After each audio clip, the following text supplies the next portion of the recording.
মই ভাবোতো খুব ভাল হ'ব। কংগ্ৰেছ দলৰ অস্তিত্ব প্ৰায় নাইকিয়াই হৈছে। বাকী দলবিলাকো ৰাইজৰ মাজত নাই।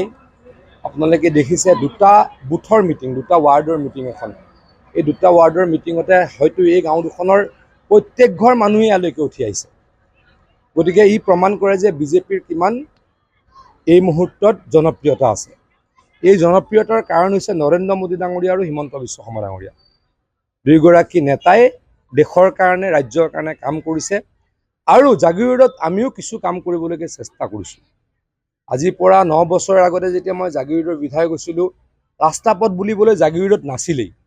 এই মূল ৰাস্তাবিলাকো অত্যন্ত বেয়া আছিলে। মৰিগাঁৱৰ পৰা জাগিৰোড, জাগি ভকত গাঁৱৰ পৰা নাৰাংগী অত্যন্ত বেয়া আছিলে। গাঁৱৰ ভিতৰৰ ৰাস্তাটো মই নকওঁৱেই। আজি গোটেই ৰাস্তাবিলাক ভাল হ'ল। জাগিৰোড সমষ্টিটো অত্যন্ত এটা বানবিধ্বস্ত সমষ্টি আছিল। এতিয়া বানপানী আমি নাইকিয়া কৰিলোঁ। জাগিৰোডত প্ৰধানমন্ত্ৰী ডাঙৰীয়া আৰু মুখ্যমন্ত্ৰী ডাঙৰীয়াই 29,000 ল'ৰা ছোৱালীয়ে চাকৰি পোৱা এটা ইণ্ডাষ্ট্ৰী আনি দিছে। গতিকে জাগিৰোডৰ কাৰণে আমি যথেষ্ট কৰিছোঁ। জাগিৰোড সমষ্টিত মেডিকেল কলেজ হ'ল। জাগিৰোড সমষ্টিত এতিয়া নেইলিট ইউনিভাৰ্চিটি হ'ব। গতিকে জাগিৰোডে প্ৰাণপাই উঠিছে আৰু জাগিৰোডৰ কাৰণে কাম কৰাৰ পণ লৈছোঁ। সকলোকে বিজেপি ভোট দিবলৈ অনুৰোধ জনাইছোঁ। হৈ যাব, 5 তাৰিখে মুখ্যমন্ত্ৰী ডাঙৰীয়া আহিব। মই ভাবোতো খুব ভাল হ'ব। কংগ্ৰেছ দলৰ অস্তিত্ব প্ৰায় নাইকিয়াই হৈছে। বাকী দলবিলাকো ৰাইজৰ মাজত নাই।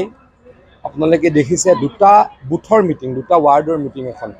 এই দুটা ৱাৰ্ডৰ মিটিঙতে হয়তো এই গাঁও দুখনৰ প্ৰত্যেক ঘৰ মানুহে ইয়ালৈকে উঠি আহিছে।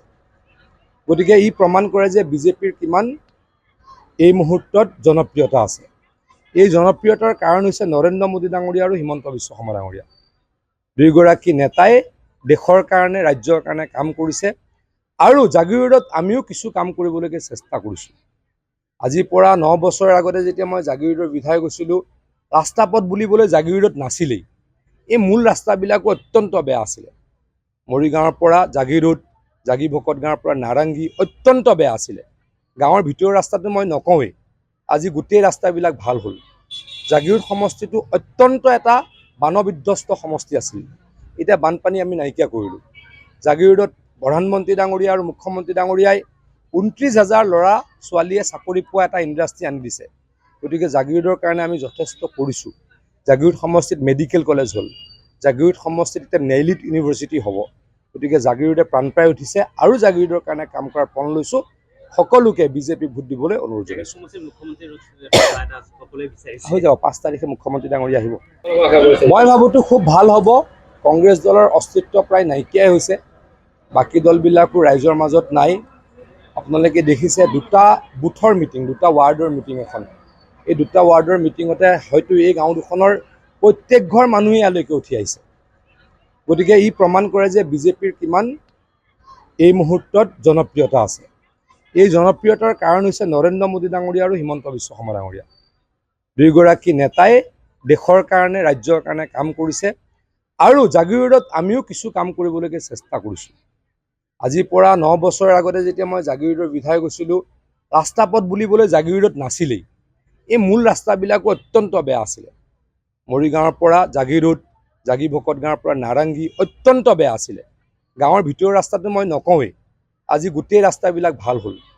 জাগিৰোড সমষ্টিটো অত্যন্ত এটা বানবিধ্বস্ত সমষ্টি আছিল। এতিয়া বানপানী আমি নাইকিয়া কৰিলোঁ। জাগিৰোডত প্ৰধানমন্ত্ৰী ডাঙৰীয়া আৰু মুখ্যমন্ত্ৰী ডাঙৰীয়াই 29,000 ল'ৰা ছোৱালীয়ে চাকৰি পোৱা এটা ইণ্ডাষ্ট্ৰী আনি দিছে। গতিকে জাগিৰোডৰ কাৰণে আমি যথেষ্ট কৰিছোঁ।